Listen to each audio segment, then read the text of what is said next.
ఎంతో ప్రశాంతంగా ఎంతో సంయమనంతో ఉన్నాం. వైసీపీ నేతలారా కెలకొద్దు, వైసీపీ నేతలారా కెలకొద్దు, రండి ఆరోగ్యవంతం రాజకీయాలు చేద్దాం. చిల్లర మాటలు, చిల్లర రాజకీయాలు వద్దు. అధికార పార్టీ శాసనసభ్యులుగా, అధికార పార్టీగా ప్రజల కోసం మేము చేసే కార్యక్రమాల విషయంలో పొరపాట్లు ఉంటే ఏలెత్తి చూపించండి. ఖచ్చితంగా కలిసి పనిచేద్దాం. ఒక బాధ్యతాయుతమైన ప్రతిపక్షంగా మీరు ప్రవర్తించండి, బాధ్యతాయుతమైన అధికార పక్షంగా మేము ప్రవర్తిస్తాం.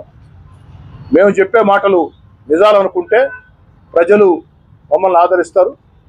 మీరు చెప్పే మాటలు నిజాలు అనుకుంటే ప్రజలు మిమ్మల్ని ఆదరిస్తారు. అంతేగాని చిల్లర మాటలు, చిల్లర రాజకీయాలు ఇవి కొనసాగిస్తే మీదైన భాషలో మీకు సమాధానం చెప్పక తప్పనిసరి పరిస్థితి వస్తే ఖచ్చితంగా నేను కానీ మా వాళ్ళు కానీ మీకు మీరు మాట్లాడిన మాటలకి 10 ఇంతలు సరిపోతుందా? 15 ఇంతలా? 100 ఇంతలు వద్దు, తట్టుకోలేదు. 100 ఇంతలు వద్దు, తట్టుకోలేదు.